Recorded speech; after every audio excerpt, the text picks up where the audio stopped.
Yes, yes, my name's Larry Hall, and I love to laugh. I know what you're thinking. Well, that's a bold statement. Way to go out on a limb. Yeah. Who doesn't love to laugh? Well, that's why we're here tonight, right? Guffaws and giggles, chortles and chuckles. Laughter makes life a lot better.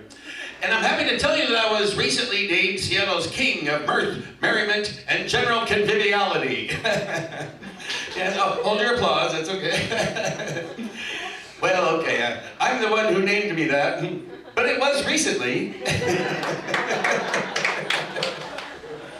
I'm an optimist too, and here's my motto. Rain or shine, hot or cold, no matter what the weather is, somebody likes it. It might as well be us. I know, a bit wordy, I'm still working on it. I'll pare it down, but anyway. The general idea is, yes, I'm an optimist. Some people see a glass half full, others half empty. I see a glass twice as big as it needs to be. I'm also a realist, too. I'm not pure Pollyanna. Well, nothing says fun like talking about religion. Let's get that on the table. Always popular at a party. So, I'm an atheist. Yes, please. Oh, thank you, right. Have some compassion, you religious folks. I was born this way. And we were all born that way, right? And then the years of societal inculcation took years of reading and logic and introspection to overcome that. Well, anyway. But religious folks and I have a lot in common. They don't realize it. I mean, in the history of humanity, there's like thousands of gods in religion. But for the sake of tonight's conversation, let's say there's 10. Well, religious people believe in their God and their religion, and they don't believe in the other 9. I, too, don't believe in the other 9. I just don't believe in one more. So we got a lot in common about this far part. So think about that when you lay your head on your pillow. You're one God away from being an atheist.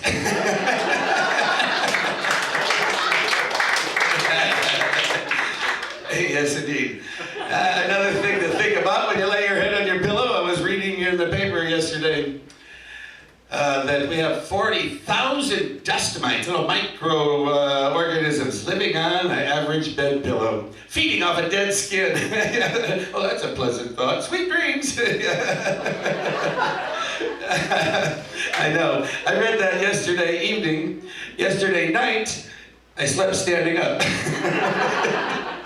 Over in the corner, leaning, broomstick under my chin.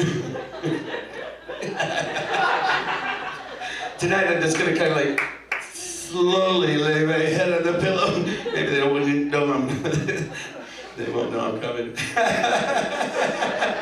I'll tell you what, I'm not fluffing up any pillows till they buy some new ones. Well, gracious sakes. What a great evening. Hey, I used to be a golf pro many years on a cruise ship. What the devil you say? There are such jobs? Yes, I was. I know, great job it was. 7 months, 7-month contracts, sailing New York to Bermuda, down the Caribbean, South America. And sure, it was fun, but it was, 7 days a week, no days off for 7 months straight, under the broiling sun. I know. Tough, I know. And the humidity, playing golf every day, hands blistering and calloused. Then back on board the ship, tossing and turning. I was home at holiday dinner with my folks, sharing my tales of life and hardship at sea. And my dad said, well, when I was young, just out of high school, I also sailed across the Atlantic with fellows my age. Oh, sure, we saw France and Belgium and Germany. I said, really, Dad? He said, yeah, maybe you heard about it. World War II. Oh, yeah. Thanks for your service.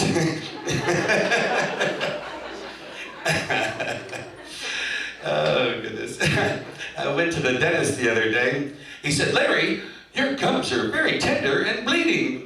I said, well, they were fine until you started poking them with that pointy thing. taught me how to floss my teeth and sent me a bill for $583. Floss? I think he taught me how to fleece. Oh gosh, then I got a call from my doctor. He said, the test results are back. You've only got a month to live. Oh gosh, doctor, that's terrible. He said, no, it's worse than that. I've been trying to get a hold of you for a week. A week. Oh yes, I know. You're gonna be telling these tomorrow, I know, at work. My proctologist, he's a funny guy. After the last exam, he said, well, everything seems to be fine. Hey, where's my watch? Funny guy. My neighbor, heavy smoker, pack and a half a day. I mean, I smoke once in a while, but gosh, not that much. And I said to him, Bill, aren't you worried about lung cancer? He said, well, no, actually, my lungs are fine, but I was recently diagnosed with colon cancer. I said, oh, Bill, I think you're smoking them wrong.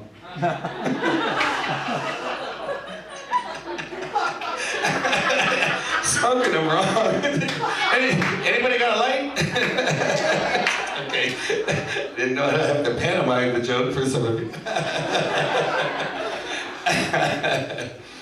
Gosh, on the way down here tonight, I saw a license plate on a car.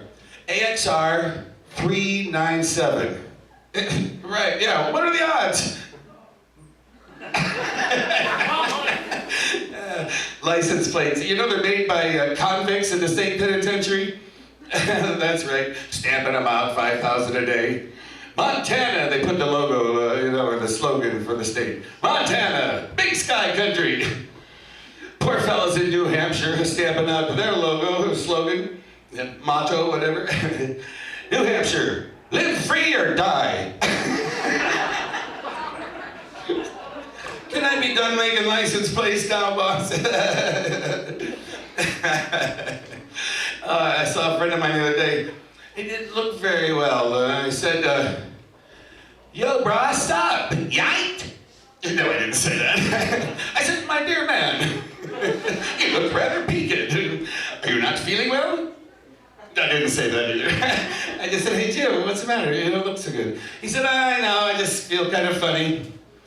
I said, well, can I get you anything? The microphone? The stage? Hey, these are all jokes, by the way.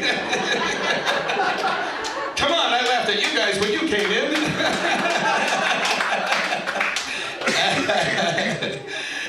Let's see, gosh. Uh-oh, I'm having a momentary lapse. I was afraid this might happen. Okay, let's see. Laughed at you guys. Let me see. All right, I'm going to have to use my crib notes. I was afraid this might happen, so I've got a great joke here.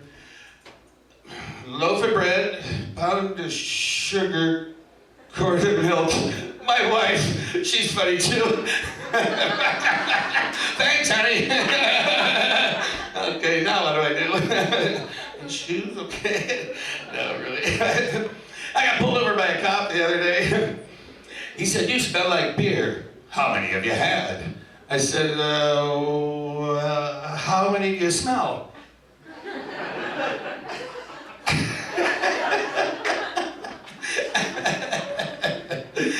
Oh, yeah. We did a new washer and dryer, my wife and I, so we went to Sunny Jim's, a bargain appliance store. And we found the one we wanted, and I said to the salesman, we'd like to use your no-interest financing. And he said, who cares?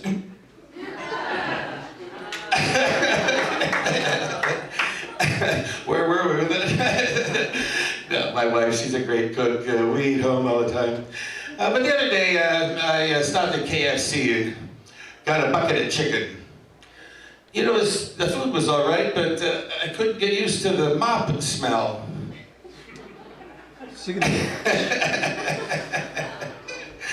Oh, my wife, I love her dearly. I'm such a lucky man. Yes, and she thinks the world of me, too. She says to me often, oh, honey, you're one in a million. One in a million, she says. And it always makes me feel good. Except for the last time, I got to thinking, you know, according to the latest U.S. Census, there's 322 more just like me. Well, it could have been worse. She could have said 1 of a million. Hey, thanks for coming out tonight, folks. We truly enjoyed sharing the evening with you.